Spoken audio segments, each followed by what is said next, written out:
MCN et AVA vous présentent votre magazine agricole.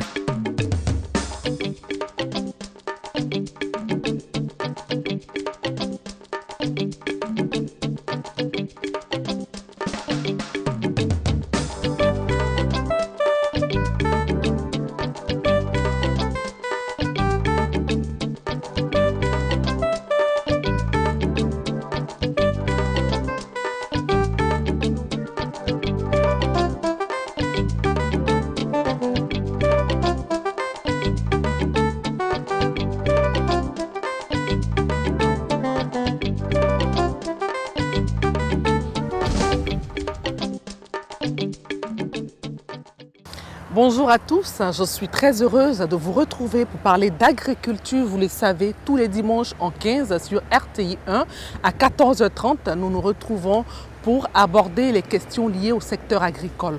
Aujourd'hui, vous faites bien d'être connectés parce que nous parlerons de la fuite de nos matières premières vers les pays voisins. Aujourd'hui, cap est mis sur l'anacarde. Vous savez que la Côte d'Ivoire occupe le premier rang au niveau mondial de la production de noix de cajou.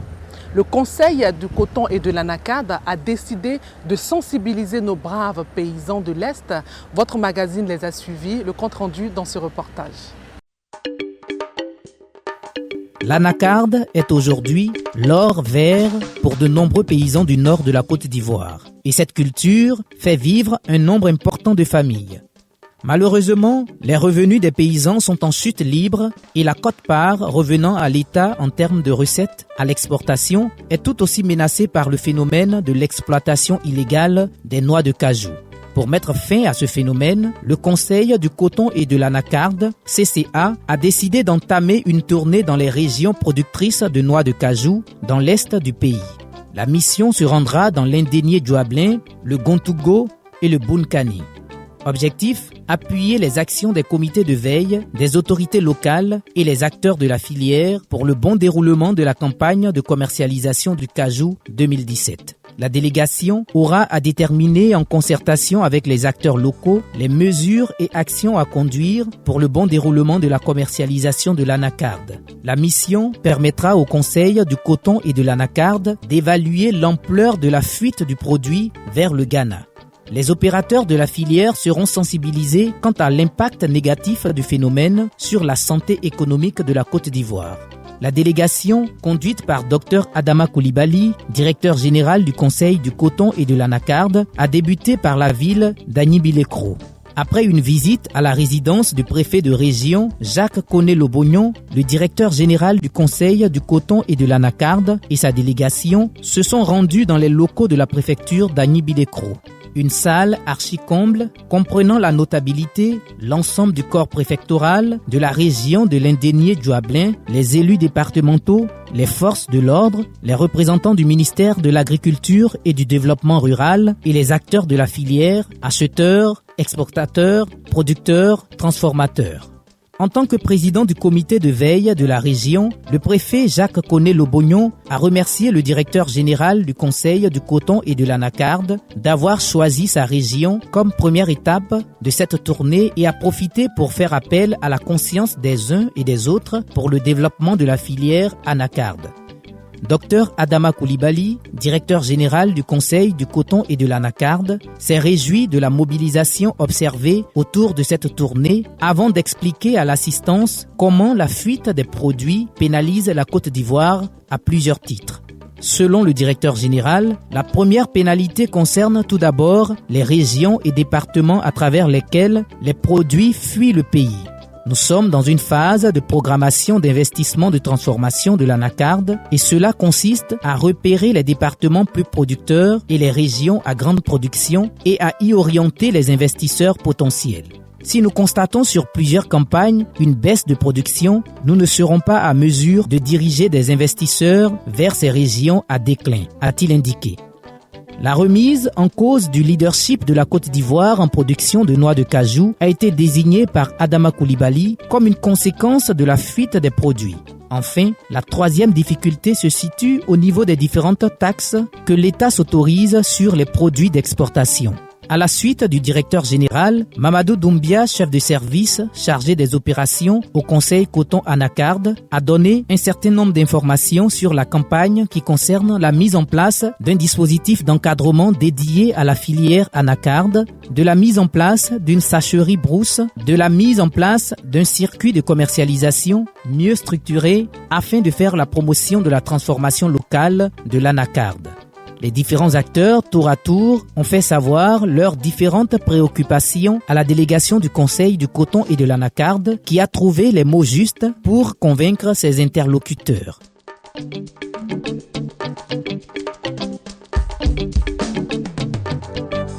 C'est dans une bonne ambiance donc que l'étape d'Agnibi-Lécro a pris fin. À l'étape de Transua, même décor. Même discours. À Tanda, le directeur général du Conseil du coton et de l'anacarde, Dr Adama Coulibaly, a appelé les populations du département à aider le comité local de suivi de la filière en dénonçant tous les cas de transport terrestre de la noix de cajou vers les pays voisins. Les différents participants se disent heureux de cette tournée et sont prêts à coopérer. Dans tout ce qui a dit, ce que j'ai retenu comme conclusion, c'est qu'à partir d'aujourd'hui, les planteurs, c'est eux-mêmes qui doivent s'organiser de telle sorte que le produit n'aille pas au Ghana. Le gouvernement a des investissements à faire dans notre région. C'est par rapport aux revenus que le gouvernement recueille que le gouvernement peut faire des investisseurs dans notre région. Vraiment, ça me va droit au cœur. Parce que bien avant les campagnes même d'anacarde, on coïncide à beaucoup de problèmes attendants ici. Il y a des acheteurs clandestins qui viennent et avec des bascules, petites bascules, qui prennent des chemins très étroits à la rencontre des producteurs venant des champs. Donc vraiment, ça peine beaucoup sur le paysan lui-même, ça pèse sur nous. Au sortir de cette rencontre, je pars rassuré et je vais en tout cas continuer la sensibilisation au niveau des populations pour que, en tout cas, la production, la filière anacarde soit axée sur la qualité. Parce que M. le DG l'a dit, la qualité nous a beaucoup pénalisé au niveau national l'année dernière. Il faudrait que cette année, la qualité soit en tout cas notre cheval de bataille. C'est une réunion qui est bienvenue. Parce qu'il y a des rumeurs de fuite du produit. Et cette réunion nous a permis de faire des mises au point et dire à ceux qui s'adonnent à ces pratiques, si c'est avéré, qu'ils doivent arrêter parce que la Côte d'Ivoire perd trop quand notre produit sort.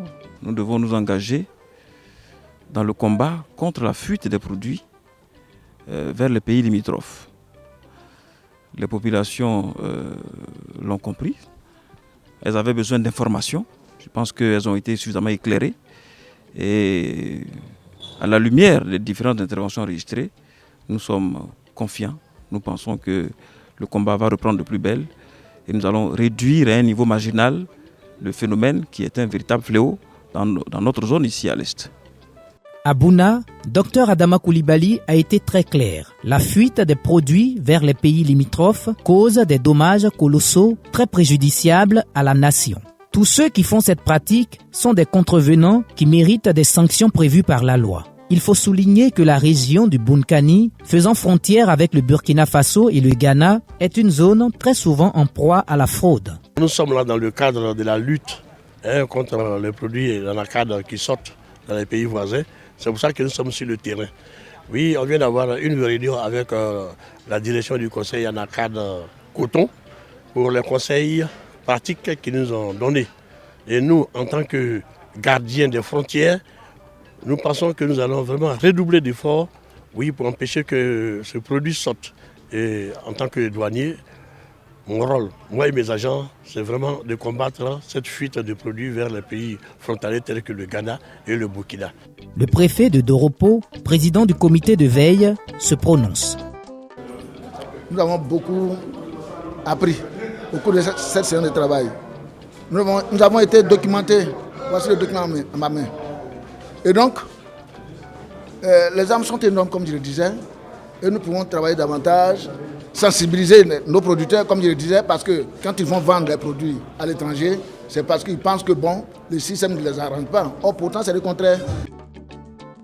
Après les échanges avec les différents acteurs à la sous-préfecture, Dr Adama Koulibaly a tenu à visiter des magasins pour s'imprégner des bonnes conditions de stockage et de la qualité des noix de cajou. Il a félicité les acteurs exemplaires. La bonne collaboration entre les différentes unités, à savoir les FACI, la gendarmerie, les douanes, les eaux et forêts, et la police, font que les résultats sont, j'allais dire, clairs, nets et visibles. Il faut indiquer également que les acteurs de la filière doivent à leur tour collaborer avec ces forces pour permettre de traquer tous ceux qui sont dans la logique de transférer nos produits hors de nos frontières. Parce qu'il s'agit donc d'une faute à la loi, d'un non-respect de la loi nationale ivoirienne et cela ne saurait prospérer plus longtemps. Homme de terrain, le directeur général a également visité des plantations d'anacarde. À Bondoukou, l'action majeure après l'entretien avec les différents acteurs a été le renforcement des forces de sécurité en moyens logistiques. Le directeur général, Dr Adama Koulibaly, a remis 10 motos au bataillon de sécurisation de l'Est et 4 autres à la brigade de gendarmerie. La décision de faire des dons à ces corps n'est pas fortuite. Pour cause, militaires et gendarmes sont en première ligne de la lutte contre la fuite des noix de cajou vers le Ghana. Peu avant le lancement de la commercialisation et après, leur vigilance a permis de prendre en flagrant délit plusieurs camions exportant frauduleusement de l'anacarde. Il y a une bonne collaboration entre les différentes forces de la place, à savoir la gendarmerie, la police, et les douanes ainsi que les eaux forêts. Donc, pour ce qui concerne les FACI, nous avons des indices sur le terrain avec des informateurs et nous travaillons avec la population civile. Donc, cette population-là qui nous tient informés au quotidien des mouvements des trafiquants sur le terrain. Donc, nous avons été informés de ce qu'un trafic se déroulerait, serait en train de s'organiser au niveau de la frontière, juste après le village de Tankeli. Donc, nos éléments se sont rendus sur le lieu aux environs de 22h. Et c'est à 2h du matin qu'ils ont pu intercepter les trafiquants. Ils ont mis la main sur 9 véhicules qui étaient sur le point de franchir la frontière pour entrer au Ghana. Face à la pugnacité des trafiquants, les forces de l'ordre ne doivent pas baisser la garde. La lutte doit continuer. Amani Yao Michel a invité les bénéficiaires des dons à redoubler d'efforts, les exhortant à protéger l'économie du pays en empêchant la sortie illicite des noix de cajou du territoire national. Il a tenu à faire le point dans sa région.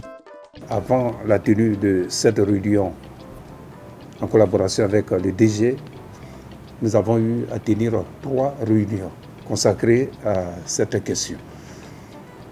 Il a été décidé de réactiver le comité de veille parce que au cours des différentes réunions, il est apparu que le comité de veille ne semble pas jouer correctement son rôle. Donc il fallait le réactiver. Nous l'avons réactivé en donnant les instructions nécessaires aux forces de l'ordre pour renforcer les patrouilles le long de la frontière. Évidemment, des problèmes de moyens ont été évoqués par les participants et par rapport à cette provocation, le délégué régional du conseil coton à Darkad a bien voulu mettre à disposition quelques moyens. Et ces moyens ont donc permis aux forces de défense et de sécurité d'accomplir leur mission en sécurisant, disons, la frontière. C'est ce qui explique le fait qu'aujourd'hui, comme on l'a dit au cours de la réunion, que beaucoup de camions ont été interceptés. C'est suite aux différentes réunions que nous avons eues et suite aux instructions que nous avons données. Le phénomène est réel. Nous avons tenu plusieurs réunions. Nous avons donné les instructions nécessaires au point que le phénomène tend à s'estomper au grand bonheur de nous tous. Des acteurs ont donné leur accord à collaborer et saluent l'action du Conseil du coton et de l'anacarde. Nous sortons d'une rencontre avec monsieur le directeur général qui a entrepris une tournée dans toutes les grandes zones de production de l'anacarde pour s'imprégner des réalités de la commercialisation de la noix de cajou 2017. Nous ressortons très heureux après ces échanges que nous trouvons très fructueux et nous sommes résolument engagés nous, producteurs comme acheteurs, avec le conseil à notre tête, donc de tout mettre en œuvre pour que cette campagne-là soit une réussite. Avec bien entendu la question fondamentale de la fuite du produit vers le pays voisin, une question à laquelle Monsieur le directeur général nous a donné toutes les garanties nécessaires pour que véritablement des mesures courageuses et très fortes soient prises pour enrayer le fléau, pour que véritablement cette filière-là que nous voulons grandiose soit véritablement une filière qui aide les producteurs. Nous sommes tous engagés donc pour un développement durable des filières coton et anacarde. Quelques collaborateurs du directeur général se disent heureux de cette tournée vu la mobilisation de tous les acteurs. La direction générale du Conseil du coton et de l'anacarde est au niveau de l'Est de ma zone pour sensibiliser les populations et exhorter les forces de l'ordre à nous aider à empêcher la fuite du produit vers le Ghana. Et je pense que les travaux sont bien passés avec toutes les autorités et nous espérons qu'au sortir de tout ça, les forces de l'ordre qui ont déjà commencé à faire des saisies continueront encore à faire des saisies afin que la fuite du produit vers le Ghana s'estompe. Nous avons reçu la visite de notre hiérarchie, le directeur général avec une forte délégation pour venir faire la sensibilisation au niveau des opérateurs économiques, des producteurs sur la fuite des produits vers les pays limitrophes. Je pense qu'aujourd'hui, avec cette visite, tout le corps préfectoral, les forces de l'ordre sont sensibilisées sur ce phénomène. Je pense que le message est bien passé. Partout, la délégation est passée. C'est des forces de l'ordre très certifiées qui ont participé. Les autorités administratives, vraiment à l'écoute. Les opérateurs eux-mêmes qui ont compris qu'il n'y avait aucun intérêt pour eux d'envoyer ce produit-là au Ghana parce qu'au final, ce sont autant d'économies qui échappent à l'État de Côte d'Ivoire. Bondoukou, qui marque la fin de cette tournée de sensibilisation, Dr Adama Koulibaly fait le bilan. Vous avez vu les différentes étapes qu'on a faites. Nous avons fait l'étape d'Avengourou, nous avons fait l'étape d'Animlé-Kro, nous avons fait l'étape de Transvia, l'étape de Tanda, l'étape de Bouna et enfin l'étape de Bondoukou. Vous avez pu constater, comme moi, que partout où nous sommes passés, nous avons fait salle comble. Ça, c'est donc le premier élément relatif à la mobilisation des autorités et des acteurs. La deuxième chose, c'est l'engagement que nous avons noté de la part des autorités préfectorales, sous-préfectorales, en matière donc de suivi, de bon déroulement de la campagne. Vous avez noté avec moi l'engagement des forces de sécurité et de défense. Les FACI, la gendarmerie, la police, la douane, les eaux et forêts ont tous pris l'engagement de participer à un déroulement tranquille, j'allais dire normal, de la commercialisation dans cette région. Et vous avez noté également que l'ensemble des acteurs et des opérateurs économiques qui gagnent leur vie à travers la filière anacarde, vous avez aussi noté que tous ceux-là se sont engagés à dérouler une campagne de commercialisation huilée. Donc c'est fort de tous ces engagements, c'est fort de tous ces constats que nous pouvons dire que cette tournée est un franc succès et que nous repartons très rassurés pour la suite de la campagne 2017. La Côte d'Ivoire compte produire pour cette campagne 2017 autour de 715 000 tonnes d'anacarde, selon Mamadou Bamba, le président du conseil d'administration de cette filière. Rappelons que le prix borchon du kilogramme de la noix de cajou a été fixé à 440 francs CFA pour la campagne de commercialisation de 2017 contre 350 francs CFA en 2016.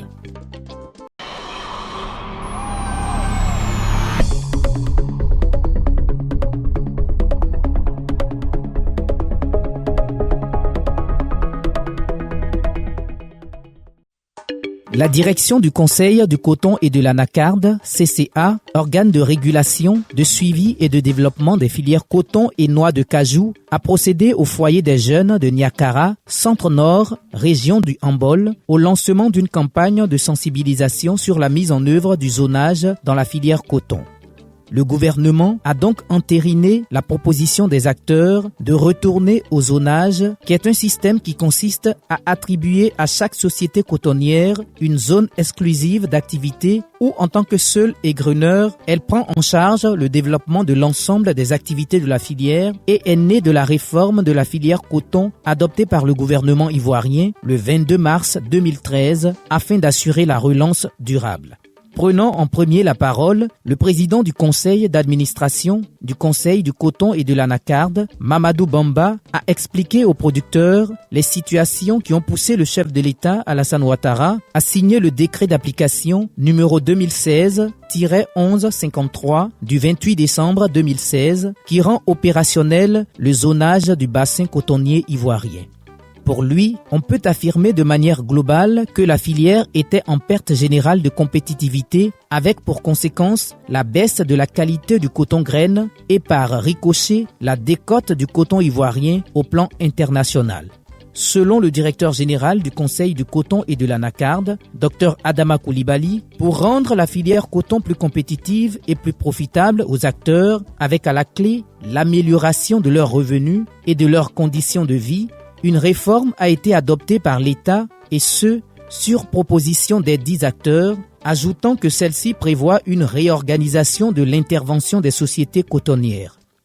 Il a ensuite expliqué l'avantage de cette politique qui permet d'optimiser les coûts de production en évitant par exemple, pendant la commercialisation, que des sociétés cotonnières aillent chercher le coton graine au-delà de leur rayon économique, avec pour conséquence le renchérissement du coût de production du coton ivoirien et donc sa non-compétitivité. Enfin, le directeur général a rappelé aux producteurs l'importance qu'accorde le gouvernement à cette filière qui jusqu'ici est la seule à bénéficier d'une subvention de 7 milliards de francs CFA de l'État à chaque début de campagne. Par la voix de Yacouba Ouattara, secrétaire général de la préfecture de Niakara, assurant l'intérim du préfet, et Largaton Yeo, président de la Fédération des producteurs de coton de Côte d'Ivoire, FPCCI, les acteurs ont promis se conformer aux différentes instructions afin que la Côte d'Ivoire soit le leader africain de production de coton graine au cours des 2 prochaines campagnes. La société cotonnière avec laquelle vous vous trouvez est convaincue que je suis avec lui cette année, l'an prochain il sera encore avec moi, l'an prochain encore on sera ensemble.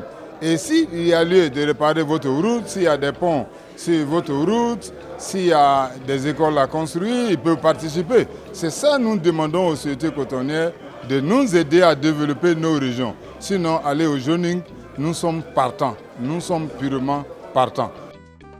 Par ailleurs, un important atelier sur la filière coton s'est tenu à Grand-Bassam et a réuni une quarantaine de participants, dont le représentant du secrétariat général du gouvernement, des ministères, le FIRCA, le CNRA, l'Intercoton, les unions des coopératives et de producteurs qui ont eu la lourde charge de procéder à l'examen de la convention de concession et du cahier des charges en vue de leur validation. Présent à cette importante réunion, le conseiller technique Touré Draman, représentant le ministre de l'Agriculture et du Développement rural, a ouvert les activités en exhortant les acteurs à surmonter les réticences et peines pour que le zonage voie le jour.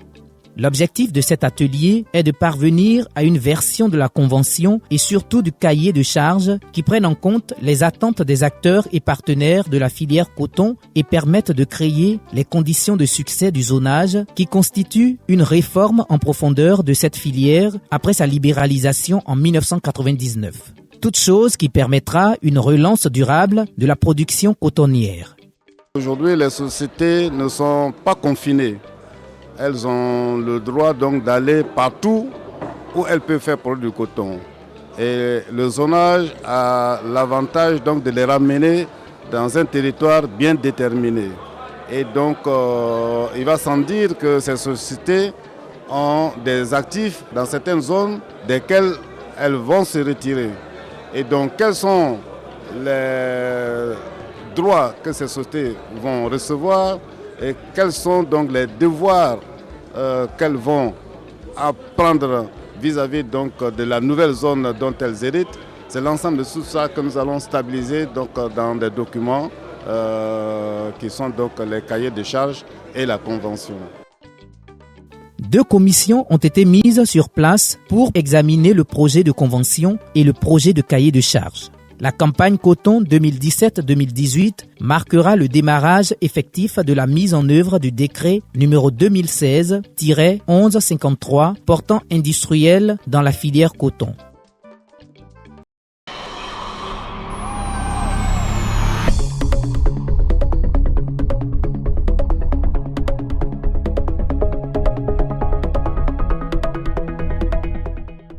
J'espère que tous nos braves paysans mettront en pratique ces conseils prodigués par le Conseil du coton et de l'anacarde en Côte d'Ivoire. N'hésitez pas à nous faire parvenir vos avis et suggestions à l'adresse qui s'affiche au bas de votre petit écran. Grand merci à notre partenaire MCN pour l'appui et l'accompagnement à la réalisation du magazine Braves Paysans. Rendez-vous dans 15 jours. Que Dieu bénisse la Côte d'Ivoire. À très vite. MCN et AVA vous ont offert cette émission.